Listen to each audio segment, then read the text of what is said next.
खुदावंद यसुम मसीह के कादर और जलाली नाम में आपकी सलामती हो। व्यूअर्स, मैं हूँ आपकी होस्ट कुलसूम इमानुअल और आप देख रहे हैं be the light television. Programme हमारे सितारे में आज हम आपको खुशामदीद कहते हैं और आज हम अपने इस सितारे से आपको मिलवाने लाए हैं। उनका नाम है Ayaz Morris. Thank you so much Ayaz आपका, आज आप यहाँ तशरीफ़ लाए और आपने हमें टाइम दिया। बहुत बहुत शुक्रिया सबसे पहले आपका, आपके टीवी का। आपने मुझे ये मौका दिया कि मैं आज आपके प्रोग्राम में आ सकूं। आपका भी शुक्रिया। Thank you.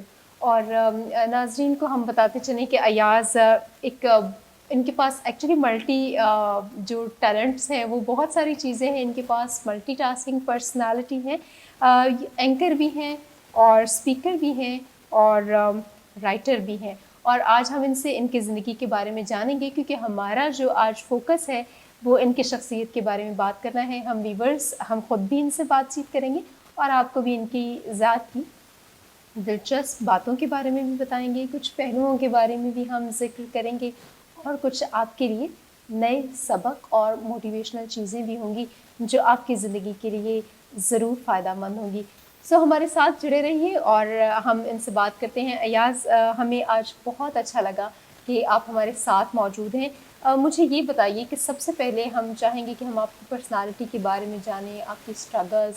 आपने इतना कुछ अचीव किया, ऑब्वियसली हमारी जितनी अचीवमेंट्स होती हैं वो बिल्कुल डायरेक्ट हमें नहीं मिल जाती। बिल्कुल सही। There are so many struggles behind that. और जितनी भी हमारी अचीवमेंट्स होती हैं, हम शुरू करेंगे आपके बिल्कुल एजुकेशन लेवल से कि आपने तालीम कहाँ से हासिल की और एक्चुअली आप कहाँ पैदा हुए और आपका जो आबाई जो शहर है वो कौन सा है। बहुत शुक्रिया। और जैसे आपने शुरू में खुद ही बता दिया कि कोई भी जो हमारी कामयाबी है जिस तरह से हमें नज़र आ रही होती है उसका पीछे एक बड़ी लंबी जद्दोजहद होती है और एक स्ट्रगल होती है, जो आप एक सफ़र होता है जो आप तय करके आते हैं। मेरी पैदाइश जो है वो जनूबी पंजाब का एक क्रिश्चियन गांव है, चक नंबर 270 लरेतो लिया में।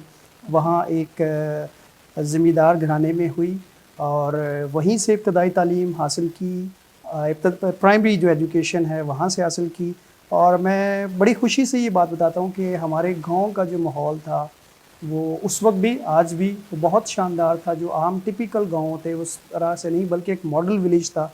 जो बहुत सारे लोग होते हैं वो कहते हैं कि उन्होंने 6 क्लास से इंग्लिश सीखी, हमने प्राइमरी और ये सारी चीज़ें, बल्कि बहुत सारे फॉरेनर्स थे जिनसे मिशनरीज़ थे जिनसे हमने ये सारा पढ़ा। तो बड़ा एक अच्छा स्कूल और स्कूलिंग का बहुत ज़बरदस्त सिस्टम था, सारी चीज़ें बड़ी अच्छी थी। लेकिन मैं एजुकेशन में इतना अच्छा नहीं था।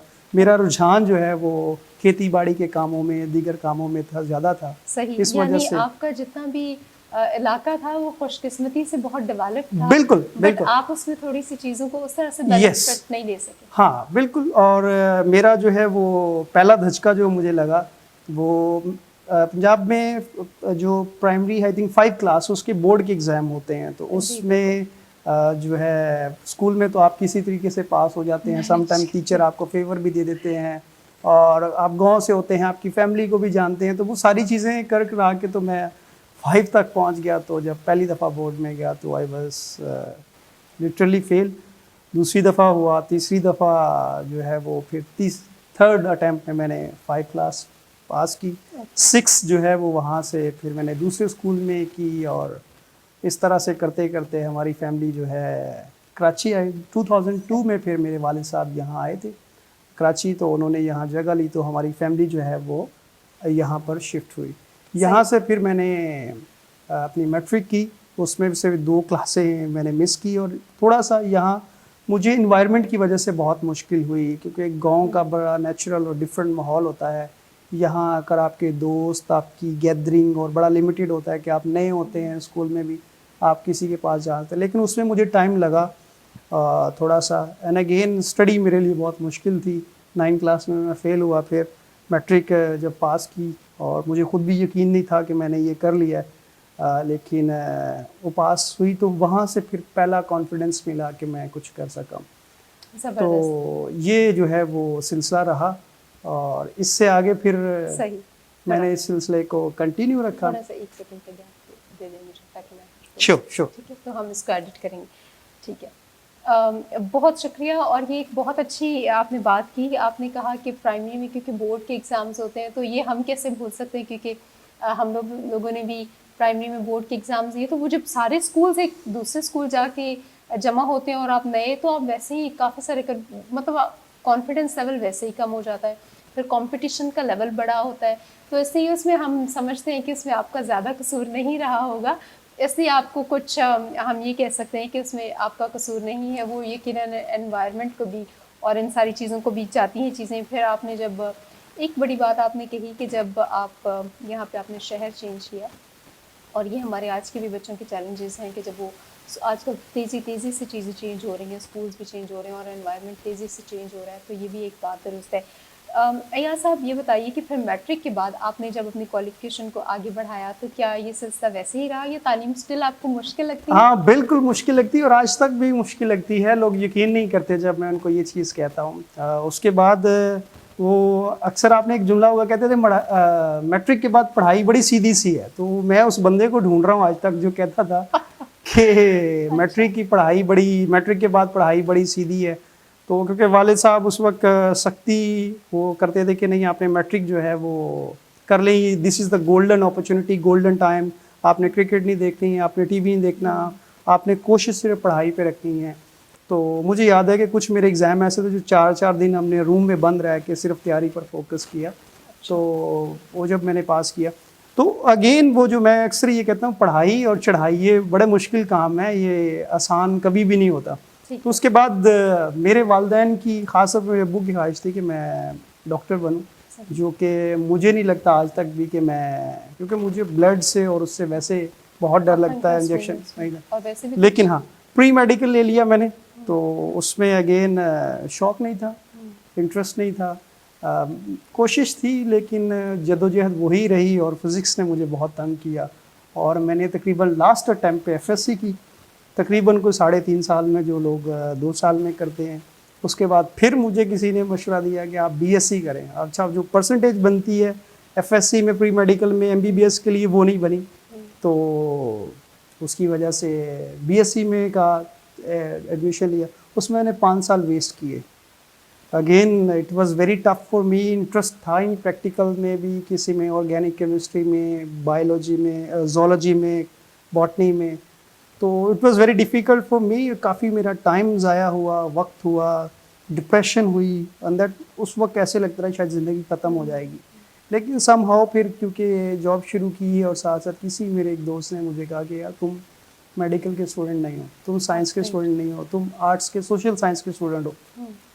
अच्छा, उस वक्त दुख भी लगता था कि बीएससी बताते हुए भी बड़ा, इतने साल, इतनी फीस, इतना टाइम आपने वेस्ट करके उसको कैंसिल करके आप बीए में चले जाएं। तो it was very difficult for me, but finally मेरे पास कोई और ऑप्शन नहीं था, तो मुझे बीए फिर करना पड़ा। और वो मैंने फर्स्ट डिवीज़न में, फर्स्ट अटैम्प्ट में पास किया।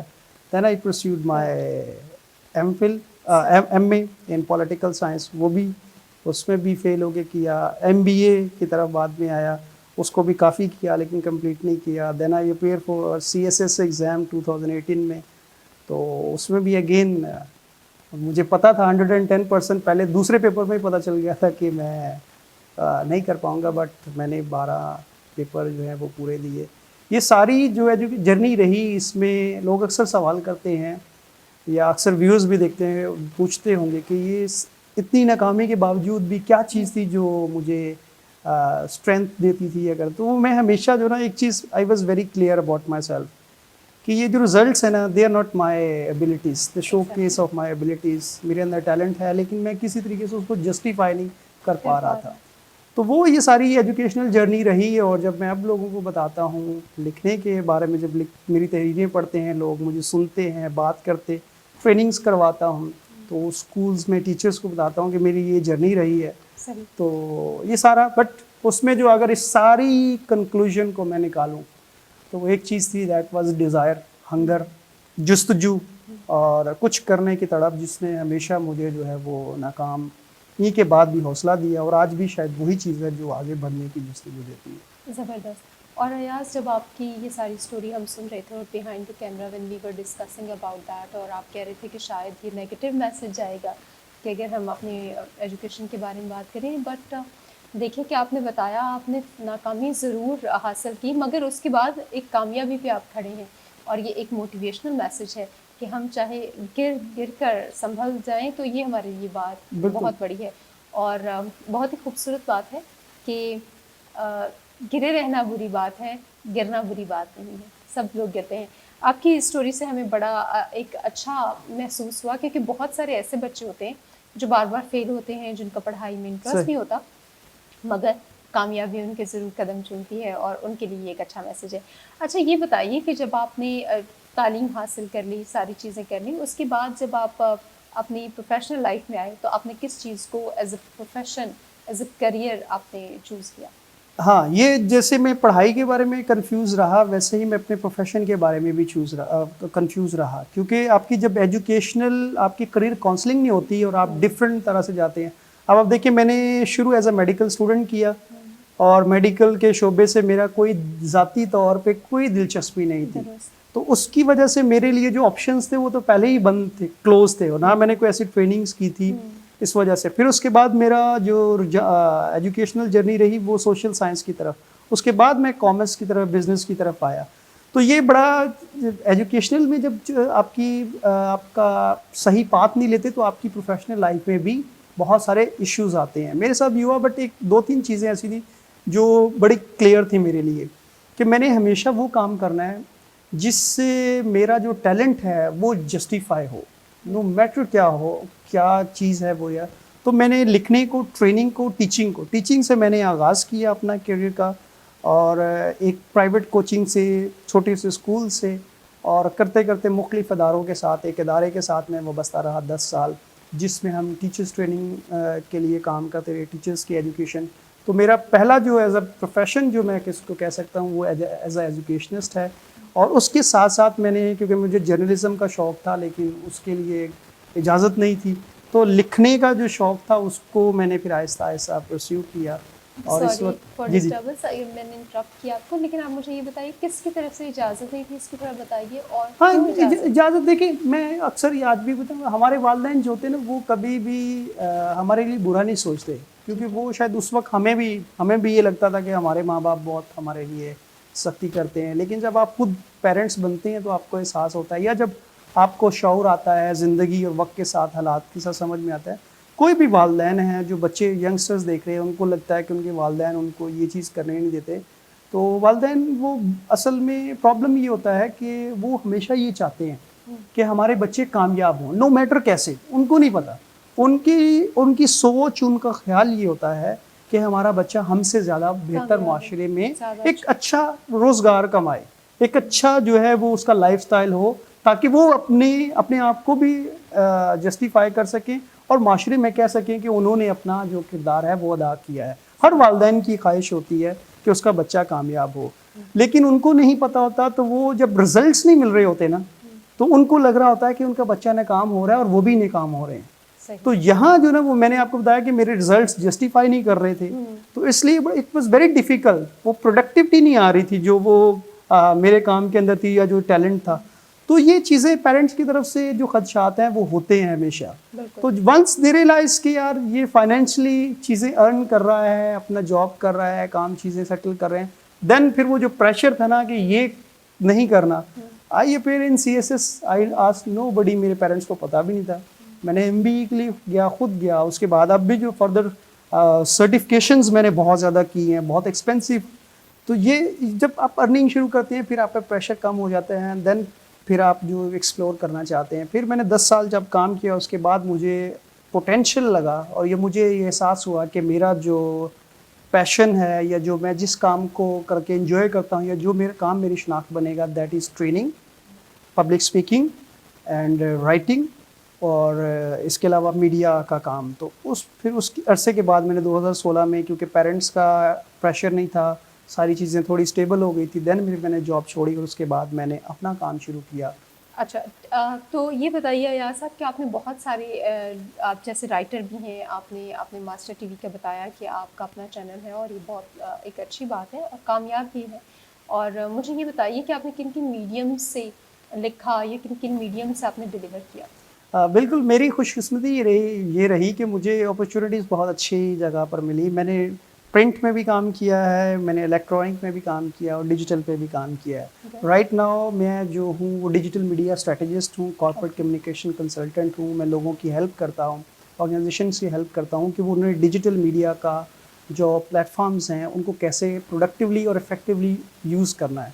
तो ये मैंने खुद अपनी ज़िंदगी से आगाज़ किया। मास्टर टीवी का मैंने अपने चैनल का आगाज़ किया आज से कुछ अर्सा पहले, और खुदा के फजल से अब इज़ वेरी सक्सेसफुल, एक सक्सेस स्टोरी है और उस पर बहुत सारे इंटरव्यूज़ हैं। और इस वक्त जो है वो मैं एक्सप्रेस न्यूज़ संडे मैगज़ीन के लिए रेगुलर जो है वो संडे के संडे उस पर आर्टिकल्स लिखता हूँ। वो आर्टिकल्स भी मोस्टली मेरे काम से रिलेटेड होते हैं, प्रोफेशनल के हवाले से। और इसके अलावा सोशल मीडिया है हम सब पर मैं लिखता हूँ, उस पर ऑलमोस्ट मेरे 50 आर्टिकल्स हो चुके हैं और अब जो मेरे कुछ आर्टिकल्स हैं वो किताब की शक्ल में आने वाले हैं।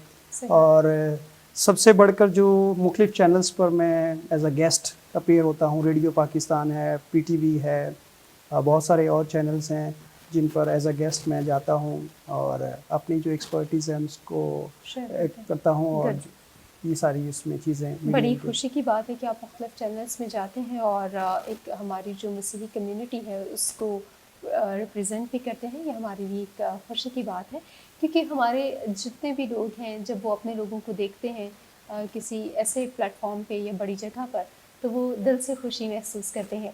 अय्याज साहब, ये बताइए कि आप इतने अरसे से जितने भी आपने काम किए, फिर आप प्रोफेशनल लाइफ में आए, स्टडीज़ के तो आपने फेलियर्स बताए, क्या आपको क्या चैलेंजेस रहे प्रोफेशनल लाइफ में? मैं चाहूँगी कि आप इसलिए ज़रूर बताइए ताकि लोगों को जब चैलेंजेस फेस करने पड़ते हैं तो वो इससे परेशान ना हो। बिल्कुल, ये बहुत ज़बरदस्त बात आपने कही कि एजुकेशन में जो स्ट्रगल है और उसके बाद प्रोफेशनल लाइफ में 2-3 चीज़ें होती हैं। प्रोफेशनल लाइफ में एक तो देखें, आपका अगर करियर काउंसलिंग और राइट आपको डायरेक्शन नहीं मिली ना, तो आपके लिए बहुत सारे चैलेंजेस हो सकते हैं, लेकिन इसका मतलब ये भी नहीं है कि आप कामयाब नहीं होंगे। आपकी कामयाबी का जो तयन है या जो कामयाबी को जिसको आप नापते हैं वो बहुत हद तक डिपेंड करता है कि आप किस काम को किस तरह से करते हैं। तो प्रोफेशनल लाइफ में मुझे जो सबसे बड़ा चैलेंज आया वो फैमिली की अंडरस्टैंडिंग होती है। हमारे जो बदकिस्मती ये है कि हमारा इसलिए आप देखेंगे कि हमारी कम्युनिटी में बड़े ट्रेडिशनल से प्रोफेशन है, कोई नया प्रोफेशन नहीं है। वो रीज़न ये है कि आप बच्चों को शुरू से ही ये तैयार करते हैं कि तुमने पढ़ना है और नौकरी करनी है और पैसे कमाने हैं।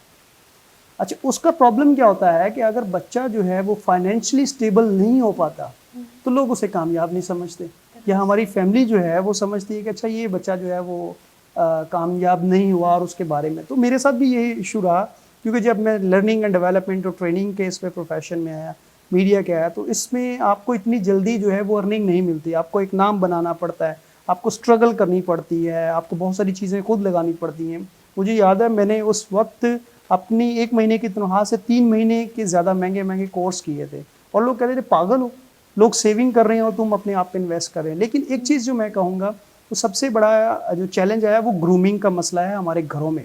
हमारे घरों पर कभी भी आप देख लें, इवन दो हमारे चर्चिज़ में, हमारी कम्युनिटीज़ में कभी भी प्रोफेशनल डेवलपमेंट पे बात नहीं होती। बच्चे को घर से ही डिग्रेड किया जाता है, तू करेगा। दैट जुमला किल्स देयर पोटेंशियल। और वो बच्चा जो नेचुरल उसमें सलाहियतें होती हैं, जो उसको उसने अपनी प्रोफेशनल लाइफ के चैलेंजेस होते हैं उसमें जाके वो परफॉर्म नहीं कर पाता। तो एक जो चैलेंज है वो मुझे है, और यकीनी तौर पर वो, क्योंकि I travel a lot from Karachi to KP के खैबर पख्तूनख्वा तक, वो हमारी सारी बस्तियों का, हमारे सारे घरों का एक ही है। हम अपने बच्चों को घर से डिग्रेड करते हैं, घर से उनकी पर्सनैलिटी ग्रूम नहीं होने देते और घर में ही उन्हें सपोर्ट नहीं करते। देखिए, आप पूरी दुनिया से लड़ सकते हैं, लेकिन अगर आपकी फैमिली आपके पीछे है, आपके पेरेंट्स, आपके बहन भाई, मुझे याद है जब मैंने फर्स्ट अपनी जॉब शुरू की थी, दैट वाज 4000, लेकिन दैट वाज बड़ी एक अमाउंट थी। अब घर पे सारे मिलते बहन भाई आपस में 1 महीने एक चीज़ ले आओ, एक वो चीज़, लेकिन आज वो नहीं है। क्यों नहीं है? कि वो पता होता था अच्छा 1 महीने अगर किसी को जॉब नहीं मिली तो दूसरा पीछे बैकअप करने के लिए है। तो फैमिली का मतलब क्या है? टीम वर्क, कि आप जो है वो एक दूसरे को बैकअप करते हैं। जब घर पे ये नहीं होता, आप प्रोफेशनल लाइफ में ऑलरेडी स्ट्रगल कर रहे होते हैं और आप मजीद डिप्रेस हो जाते हैं। बिल्कुल ठीक है। तो ये बहुत ज़रूरी है, जो मैंने भी फेस किया, मोस्टली पीपल हमारी कम्युनिटी के बच्चे फेस करते हैं, दैट इज़ फैमिली सपोर्ट। ज़रूरी नहीं है कि आप बच्चे को जो है आपको इंकरेज करें, आप उसे सपोर्ट करें, उसे इनकरेज करें, स्पेशली व्हेन ही और शी इज़ डाउन। पढ़ाई में अच्छे ग्रेड्स नहीं आते, मैं अक्सर अपनी स्टोरी इसलिए बच्चों को कहता हूँ कि वो जस्टिफाई नहीं, अगर आप इसका मतलब नहीं आप ग्रेड अच्छे नहीं ले रहे तो आप कामयाब नहीं ज़िंदगी में होंगे, और या आपकी जॉब अच्छी नहीं है, सैलरी अच्छी नहीं है, या आपको जॉब नहीं मिल रही, स्ट्रगल कर रहे हैं, तो इस सारे पीरियड में आपकी प्रोफेशनल ग्रूमिंग में I think family play a की रोल। तो उनको मेरे ख्याल में ये जो चैलेंज है वो रहा मुझे भी, एंड अगेन बहुत सारे लोगों के साथ है। And my message is that कि अपने बच्चों को सपोर्ट करें। If you are not trusting और बिलीविंग इन देयर स्किल्स, ठीक है, नो बडी विल एल्स, कोई भी नहीं करेगा, क्योंकि आप उन्हें बचपन से जानते हैं। अगर मैं देखें, अगर अपने सफ़र का आगाज़ ना करता, शायद आज मैं इतने प्रोग्राम ना कर पाता। तो ये सपोर्ट आपके लिए बहुत ज़रूरी है, फ्रॉम फैमिली, फ्रॉम कम्युनिटी, और कम्युनिटी पे भी बहुत ज़्यादा इंसार है कि वो अपने इन बच्चों को सपोर्ट करें। अयाज साहब, आप मुझे बताइए कि आपने भी कम्युनिटी की बात की, और कम्युनिटी हमारे लिए बहुत बड़ी स्ट्रेंथ भी है और बहुत बड़ी कभी कभी हमारे लिए Weakness भी। डिसअपॉइंटमेंट भी क्रिएट करती है। फैमिलीज़ बहुत हमें डिप्रेस करते हैं, और जब हम फैमिली से डिप्रेस होते हैं तो हमारे, और जब कोई हमें डिग्रेड कर रहा होता है इस तरह से, तो हमारे अंदर जितनी भी खसूसियात होती हैं वो भी बहुत ज़्यादा डाउन हो जाती हैं। अच्छा, ये बताइए कि आप कम्युनिटी के लिए क्या कर रहे हैं? मेरा एक छोटा सा सवाल है, मैं बिल्कुल। चाहूँगी मुख्तसर आप उसके लिए जवाब दें कि आप कम्युनिटी के लिए क्या कर रहे हैं, और फिर उसके बाद मैं जानना चाहूँगी कि कम्युनिटी को आप किस तरह देखते हैं, ख़ासतौर पर यूथ को। बिल्कुल सही और बड़ी ज़बरदस्त बात है, क्योंकि जब मैं इस सारी चीज़ें फेस कर रहा था तो मुझे ये लगता था कि nobody is behind me, community हमारे लिए क्या कर रही है। देन यही क्वेश्चन जब मैं थोड़ा स्टेबल हुआ तो मैंने अपने आप से पूछा कि मैं कम्युनिटी के लिए क्या कर रहा हूँ। तो जो सबसे बड़ी चीज़ थी, जिसका जैसे हमने फैमिली का जिक्र किया, वो माइंडसेट है।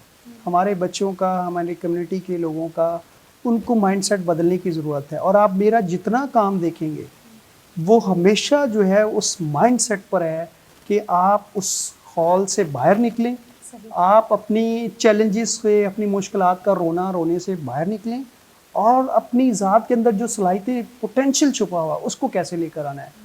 इसलिए मैं ट्रेनिंग्स करवाता हूँ बहुत सारे, ऑल्दो मेरी कॉस्ट बहुत ज़्यादा होती है, लेकिन मेरी कोशिश होती है कि कम्युनिटी के बहुत सारे बच्चों की जो प्रोफेशनल एंड पर्सनल डेवलपमेंट पे काम है, वो चर्चिज़ हैं, वो स्कूल्स हैं, वो इंस्टीट्यूशंस हैं, एनजीओ सेक्टर है, मैं हमेशा उनको दावत देता हूँ, अपनी सर्विसेज प्रोवाइड भी करता हूँ। आज भी आपको पता है कि हम एक प्रोग्राम में थे इसी हवाले से।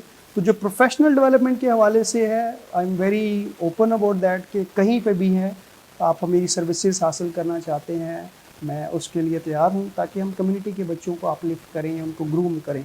और दूसरी चीज़ जो आपके इसी से रिलेटेड सवाल है आपका कि कम्युनिटी को किस तरह देखते हैं। कम्युनिटी देखिए, पाकिस्तान में अनफॉर्चुनेटली जो क्रिश्चियन कम्युनिटी हम जिसको कहते हैं, दैट्स नॉट कम्युनिटी।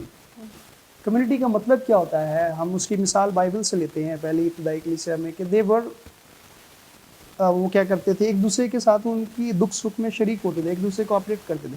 अब हमारी कम्युनिटी ऐसा करती है? लिटरली नहीं। हम एक दूसरे को सपोर्ट कर, एक दूसरे को सपोर्ट क्या करना, मैं और आप एक दूसरे को मानने को तैयार नहीं हो कि आप और मेरा एक प्रोफेशन है, आप भी कोई चीज़ हैं। मैं कहूँगा नहीं नहीं नहीं, मेरे सिवा कोई है ही नहीं है। तो ये जो वन एंड ओनली कि मैं अकेला ही हूँ अपनी कम्युनिटी में, मुझे इस बड़ी नफरत होती है कि हम कहते हैं कि हम अकेले। जब आप कहते हैं मैं अकेला ही अपने उससे मोहल्ले से, अपनी कम्युनिटी से हूँ, तो इसका मतलब आप कामयाब नहीं, अपना काम है, आप दूसरों को अपलिफ्ट नहीं कर रहे। तो जो हमारी कम्युनिटी के दो बड़े इशू हैं, एक तो हम सपोर्ट क्या हम एक मानते ही एक दूसरे को, रिस्पेक्ट नहीं करते। बाहर से हमें कोई भी आ जाए, हम उसको सलाम ठोक और ये वो फलां जी साहब जी, चौधरी साहब जी आ गए, अपना को बंदा आएगा, हम उसको कहते हैं हम तो अपने बाप को नहीं मानते, इसकी कैसे मानेंगे। एक ये चीज़। दूसरा, हमारे यहाँ प्रोफेशनल जो हैं क्रिश्चियन कम्युनिटी में, उनका आपस में कोई कनेक्शन नहीं है, कोई नेटवर्क नहीं है। वो ये बिल्कुल अपने प्रोफेशनल्स के साथ मिल के नहीं बैठते। आप दीगर कम्युनिटीज़ में देखें, मैं जाता हूँ, वो मिलते हैं प्रोफेशनल, वो कहते हैं what we can do for our community. तीसरी चीज़ इससे रिलेटेड है कि जो हमारे लोग छोटी बस्तियों से निकले हैं, जिनको खुदा ने या उन्होंने मेहनत करके आगे बढ़े हैं, वो कभी भी पीछे मुड़ के नहीं देखते, और वो कहते हैं यार हम इनसे ताल्लुक़ नहीं रखते, अच्छा ये हम सक्सेसफुल हैं और ये ऐसे हैं। अरे भाई, आप पीछे जाएं, पाकिस्तान की आज से 50-60 साल के जितने आज लोग माज़त के साथ अपने आप को बहुत कुछ समझते हैं, हमारे बाओजदाद क्या थे। अगर हम तालीम हासिल करके, अगर अयाज मोरस तालीम हासिल करके आज बेहतर इज़्ज़त माशरे में मुकाम हासिल कर सकता है, तो वो बच्चा क्यों नहीं जो आज गली में बेयार और मददगार खड़ा हुआ है। वजह ये है कि हम जैसे प्रोफेशनल्स पर जिम्मेदारी है कि हम उन बच्चों को अपलिफ्ट करें। इसमें हमारे जो मजहबी रहनुमा है, नो मैटर किस चर्च का उनका ताल्लुक़ है, उनका बहुत कंट्रीब्यूशन है, चर्च का, प्रोफेशनल्स का, कि उन्हें मिल के जो है वो इस पर काम करने की ज़रूरत है। तो अब आपने क्योंकि चर्च की बात छेड़ी है, तो हम चर्च लीडरशिप पर क्या ज़िम्मेदारी देखते हैं। एक्चुअली हम बहुत सारे लोग उनसे नालाम भी हैं कि चर्च लीडरशिप जो है वो अपना बेहतर किरदार नहीं अदा कर पा रही, इसलिए हमारी कम्युनिटी इतनी ज़्यादा नीचे जा रही है। आप क्या समझते हैं? हाँ, देखिए ये बड़ा अहम सवाल है और इस पर हमें गौर करने की ज़रूरत है।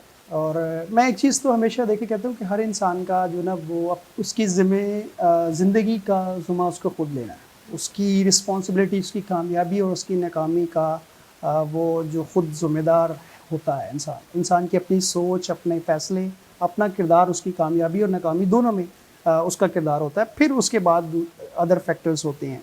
लेकिन इसके साथ साथ पाकिस्तान में क्योंकि जो रिलीजियस लीडर्स हैं उनकी सिर्फ मजहबी ज़िम्मेदारी नहीं है, उनकी हमेशा से सोशल, समाजी ज़्यादा ज़िम्मेदारी है, क्योंकि हमारे पास चर्च के अलावा और कोई इंस्टीट्यूशन ऐसा नहीं है कि जिस पर हम रिलाई कर सकें कि वो डेवलपमेंट में कम्युनिटी पे काम किया। और चर्च ने बहुत कंट्रीब्यूशन किया भी है, लेकिन अब चैलेंज बदल गया है। अब देखिए एक चीज़ है कि अब मिशनरीज नहीं रहे। अब वो दौर नहीं रहा कि आपको घर से निकाल के लाया जाएगा और आपको कहा बेटा पढ़े, हम आपकी फ़ीस देते हैं। नहीं, ठीक है। आज आपके पास ये जो छोटा सा डब्बा है ना, ये बहुत पावरफुल है और ये जो इन्फॉर्मेशन मुझे देता है वो आपको भी देता है। आप ये नहीं कह सकते जी हम तो आज़म बस्ती में रहते थे, ईसा नगरी में रहते थे, ये नहीं। अगर आप सीखने की, यस, मोबाइल फ़ोन इस मैजिक बॉक्स, आपके पास वो सारी रसाई है, सारी चीज़ें हैं। और इस तरह के जैसे आपके प्रोग्राम हैं, बहुत सारे और प्रोग्राम हैं इस तरह के जो लोगों को अवेयरनेस दे रहे हैं। तो आज आप ये नहीं कह सकते कि मेरे लिए फ़लाँ किसने किया। हाँ, आप वहाँ पर जो है वो रिस्पॉन्सिबिलिटी बनती है चर्च लीडर्स की कि वो जो चैलेंजेस है, असल में इशू ये है कि हमारे हर चैलेंज के साथ एक चैलेंज जुड़ा हुआ है, जिसकी वजह से वो उसके लिए लीडरशिप को तैयारी नहीं है। और उस लीडरशिप जब तक उस चीज़ को समझती नहीं है, उसके लिए वो काम कैसे करेगी। और ये बहुत इशू है। एंड आई थिंक वहाँ पर लीडरशिप को अंडरस्टैंड करना है कि हमारे नौजवानों के मसाइल क्या हैं, किस तरह से हम बैठकर मिलकर उनके लिए एक लाहे अमल तैयार कर सकते हैं और नौजवानों को इनकरेज कर सकते हैं। बहुत शुक्रिया अयाज़, आपने बताया चर्च लीडरशिप के बारे में कि उनको अब दूसरे तरीक़ों से सोचना होगा और अपने लोगों को और अपने लोगों को अच्छे तरीके से मोटिवेट करना होगा, उस पुरानी सोच से निकलना होगा। अयाज़, आज BTN के तवस्सुत से आप ज़रूर हमारे यूथ को मैसेज दीजिए कि वो सोशल मीडिया का यूज़ करते हैं, किस तरह से करें कि वो इफ़ेक्टिव हो उनकी लाइफ के लिए पॉजिटिवली। बहुत ज़बरदस्त सवाल और बड़ा अहम मैसेज इसमें ये है कि देखिए डिजिटल मीडिया हमारी ज़िंदगी का हिस्सा बन चुका है। सोशल मीडिया से आप चाहते ना चाहते हुए भी इससे बच नहीं सकते। और आने वाली ज़िंदगी में तो आपकी प्रोफेशनल लाइफ में, पर्सनल लाइफ में, ग्रोथ में इसका बहुत अहम कंट्रीब्यूशन है, बल्कि अब से ही है।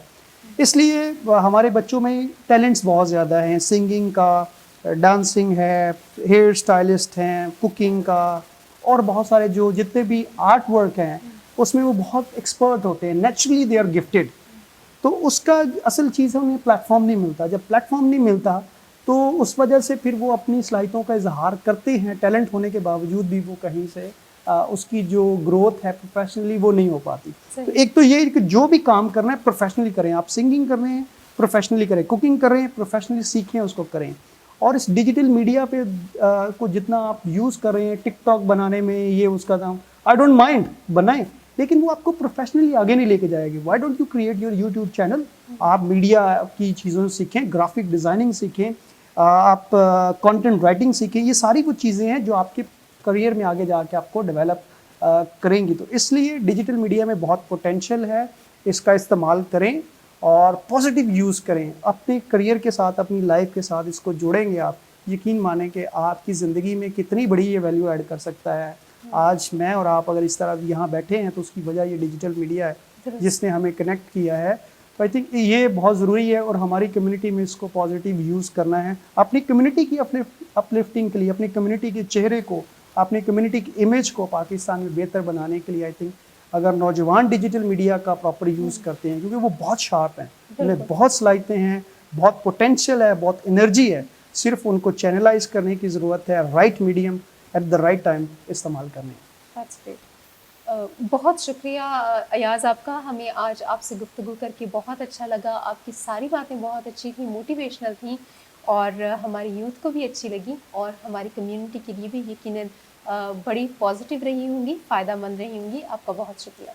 आपका बहुत शुक्रिया। सबसे पहले तो आपके प्रोग्राम हमारे सितारे के लिए और आपकी BTL टीवी का शुक्रिया, आपकी पूरी टीम का शुक्रिया। आपने मुझे ये एज़ाज़ बख्शा कि आज मैं आपके प्रोग्राम में आकर अपने ख़्यालात का इज़हार कर सकूँ। Thank you so much. Thank you. Thank you. Viewers, उम्मीद है आज का प्रोग्राम आपको पसंद आया होगा। अपनी आरा से हमें ज़रूर आगाह कीजिए। अपने कमेंट्स या अपने क्वेश्चंस भी जो आपको अयाज साहब से पूछने हो, हम दोबारा इनसे मिलेंगे, आपके सवालात इन तक ज़रूर पहुंचाएंगे। अपना ख्याल रखिए, देखते रहिए B the light television.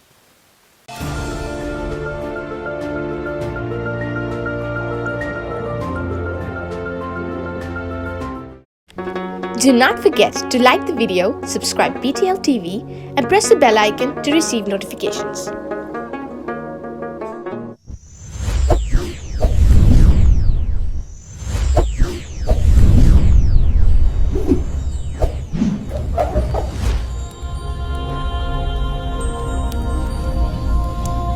Jesus is the light of the world.